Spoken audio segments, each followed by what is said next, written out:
సముచితమైన గౌరవాన్ని ఇవ్వడాన్ని ఈరోజు మనందరం గుర్తు చేసుకోవాల్సిన అవసరం ఉన్నది.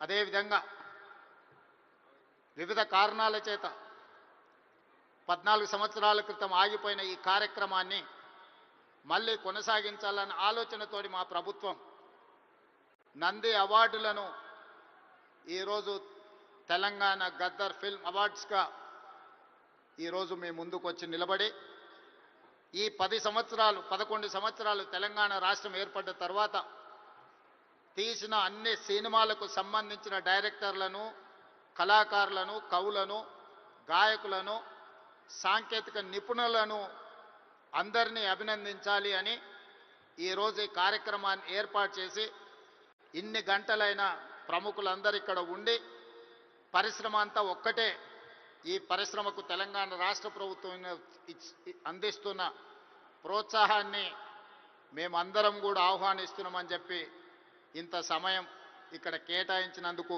మీ అందరిని అభినందిస్తూ, గతంలో భారతీయ సినీ పరిశ్రమ అంటే బాలీవుడ్ అని చర్చించుకునేవాళ్ళు, తెలుగు సినీ పరిశ్రమ అంటే చెన్నైలో ఉంది అని మాట్లాడుకునేవాళ్ళు.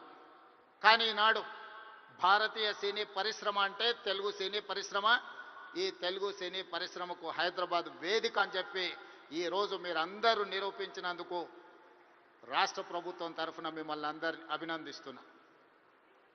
సినీ పరిశ్రమకు సంబంధించి మొదటి తరం అన్న నందమూరి తారక రామారావు గారు, డాక్టర్ అక్కినేని నాగేశ్వరరావు గారు. రెండో తరం కృష్ణ గారు, శోభన్ బాబు గారు, కృష్ణం రాజు గారు. మూడవ తరం చిరంజీవి గారు, బాలకృష్ణ గారు, వెంకటేష్, నాగార్జున లాంటి హీరోలు వచ్చారు. ఈనాడు 4వ తరం సినీ పరిశ్రమ ఇక్కడ ఉన్నది. 4వ తరంలో పవన్ కళ్యాణ్ గారు కావచ్చు, మహేష్ బాబు కావచ్చు, లేదా అల్లు అర్జున్ కావచ్చు. మీరందరూ ఈనాడు తెలుగు సినీ పరిశ్రమకు 4వ తరం ప్రాతినిధ్యం వహిస్తున్నారు. ఈరోజు ఈ వేదిక మీద నుంచి చాలామంది విద్యార్థి దశలో నాకు పరిచయం ఉన్న వాళ్ళందరికీ ఈరోజు సినీ పరిశ్రమలో రాణించిందని ఇక్కడ కలుస్తుంటే నాకు చాలా ఆనందం కలిగింది. బన్నీ కావచ్చు, వెంకట్ కావచ్చు, అశ్విన్ దత్ గారి అమ్మాయిలు, లేకపోతే వాళ్ళ అల్లుడు నాగ వైష్ణవ్ కావచ్చు, వీళ్ళందరూ యంగ్ ఏజ్లో కాలేజ్ డేస్లో ఉన్నప్పటి నుంచి వీళ్ళందరూ నాకు తెలుసు. ఈరోజు గొప్ప డైరెక్టర్లుగా, గొప్ప నటులుగా, గొప్ప ప్రొడ్యూసర్స్గా నవీన్ ఎర్నేని లాంటి పెద్ద ప్రొడ్యూసర్స్ అందరూ కూడా మా యువమిత్రులందరూ ఈరోజు ఈ పరిశ్రమలో రాణించడం, ఈరోజు వాళ్ళందరినీ వేదిక మీద నుంచి అభినందించడం చాలా సంతోషకరమైన సందర్భం. అదేవిధంగా ఈ కార్యక్రమం అద్భుతంగా నిర్వహించడమే కాదు, నేను ఒక్క మాట ఈ వేదిక మీద నుంచి సినీ ప్రముఖులందరికీ కూడా చెప్పదలుచుకున్నాను. రాష్ట్ర ప్రభుత్వం కఠినంగా కనిపిస్తుంది, కానీ మిమ్మల్ని అభిమానంగా చూసుకుంటుంది, మీ అభివృద్ధికి 100% తోడ్పాటును అందిస్తుంది. ప్రభుత్వం నడిపేటప్పుడు కొన్ని నిర్ణయాలు తీసుకున్నా అది మిమ్మల్ని ప్రోత్సహించడానికి, మిమ్మల్ని అభినందించడానికి, మీకు సముచితమైన స్థానం కల్పించడానికి ఈ రాష్ట్ర ప్రభుత్వం ప్రయత్నం చేస్తుంది. ఈరోజు ఈ వేదిక మీద నుంచి తెలంగాణ రైజింగ్ 2047కు ఒక ప్రత్యేకత ఉన్నది. ఈ దేశానికి స్వతంత్రం వచ్చే 100 సంవత్సరాలు 2047లో మనం పూర్తి చేసుకోబోతున్నాం. మరి స్వతంత్ర భారతదేశంలో 100 సంవత్సరాలు పూర్తి చేసుకుంటున్నప్పుడు మన దేశం ప్రపంచంలోనే ఒక అద్భుతమైన దేశంగా, మన దేశం ప్రపంచం ఎకానమీని శాసించే విధంగా మన దేశం అభివృద్ధి చెందాలి. అది పరిశ్రమలు కావచ్చు, ముఖ్యంగా IT, pharma, defence and film industry. Film industry కూడా ఈ దేశంలో ఒక గొప్ప పరిశ్రమగా రాణించాలనేదే మా ప్రభుత్వం యొక్క ఆలోచన, మా ప్రభుత్వం యొక్క ప్రణాళిక. అందుకే ఈరోజు ఈ వేదిక మీద నుంచి మీకు అందరికీ ఒక మాట నేను స్పష్టంగా చెప్పదలుచుకున్నా. నేను మొన్న జరిగిన నీతి ఆయోగ్లో ప్రధానమంత్రి గారికి చెప్పిన 2047 ఏదైతే విజన్ ఉందో 2047కి తెలంగాణ రాష్ట్ర ప్రభుత్వం $3 ట్రిలియన్ ఎకానమీగా అభివృద్ధి చెందాలి. 2035 లోపల $1 ట్రిలియన్ ఎకానమీగా తెలంగాణ రాష్ట్రాన్ని అభివృద్ధి పదం వైపు నడిపిస్తాం. 10 సంవత్సరాలు తిరిగే లోపల $1 ట్రిలియన్ ఎకానమీకి చేరాలన్నా 2047కి $3 ట్రిలియన్ ఎకానమీకి తెలంగాణ రాణించాలి అనంటే సినీ పరిశ్రమ, గొప్పగా అభివృద్ధి చెందాలి. ఈరోజు హాలీవుడ్ అంటే అమెరికాకి వెళ్తున్నాం, బాలీవుడ్ అంటే ముంబైకి వెళ్తున్నాం. నేను అడుగుతున్న మిత్రుల్ని, రాజమౌళి గారిని, ఈరోజు ప్రపంచమే గుర్తించే విధంగా అద్భుతమైన సినిమాలను తీయగలిగిన మీరు ఆ పరిశ్రమను ఎందుకు ఈ గడ్డ మీదకి తీసుకురారు అని నేను మిమ్మల్ని అడుగుతున్నా. ఈరోజు రాష్ట్ర ప్రభుత్వం మీకు అండగా నిలబడ్డది. హాలీవుడ్ అమెరికా కాదు, బాలీవుడ్ ముంబై కాదు, హాలీవుడ్ బాలీవుడ్ హైదరాబాదు గడ్డ మీద ఉండాలి. మీకేం కావాలనో నాకు చెప్పండి, రాష్ట్ర ప్రభుత్వం మీకు అండగా నిలబడుతుంది. ఒక ఐటీ పరిశ్రమను, ఒక ఫార్మా ఇండస్ట్రీని, ఒక డిఫెన్స్ ఇండస్ట్రీని ఏ రకంగా ప్రోత్సహించినామో ఈరోజు ఫిల్మ్ ఇండస్ట్రీని అదే విధంగా ప్రోత్సహిస్తాం. మీకు కావాల్సిన ప్రణాళికలు అందిస్తాం.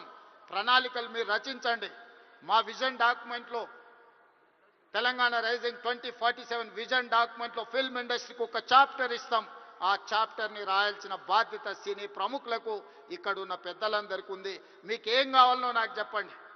నేను ఈరోజు చెప్తున్నా, ఇక్కడ నుంచి 22 సంవత్సరాలు, ఈ 22 సంవత్సరాలు క్రియాశీలక రాజకీయాలలో నేను ఉంటా. ఏ హోదాలో ఉన్నా మీకు అండగా నిలబడతా. ఈ పరిశ్రమను అంతర్జాతీయంగా అభివృద్ధి చెందడానికి అవసరమైన అన్ని ప్రణాళికలను, అన్ని రకాల మిమ్మల్ని ప్రోత్సాహకాలను, మీకు అవసరమైన వసతులను ఏర్పాటు చేయడానికి తెలంగాణ రాష్ట్ర ప్రభుత్వం సిద్ధంగా ఉంది.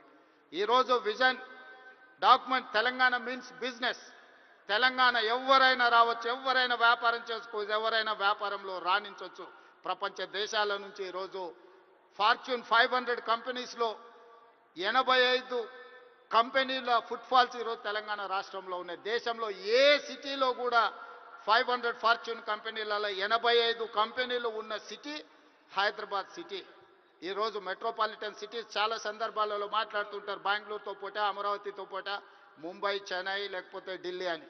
నేను చెప్పదలుచుకుని ఏవి నాకు పోటీ కాదు. వీళ్ళంతా మా సోదరులు. నా పోటీ న్యూయార్క్తోని, టోక్యోతోని, జపాన్తోని, సౌత్ కొరియాతోని, చైనాతోని పరిశ్రమలలో పోటీ పడదలుచుకున్నాను. అభివృద్ధిలో సౌత్ కొరియాతో పోటీ పడదలుచుకున్నాను.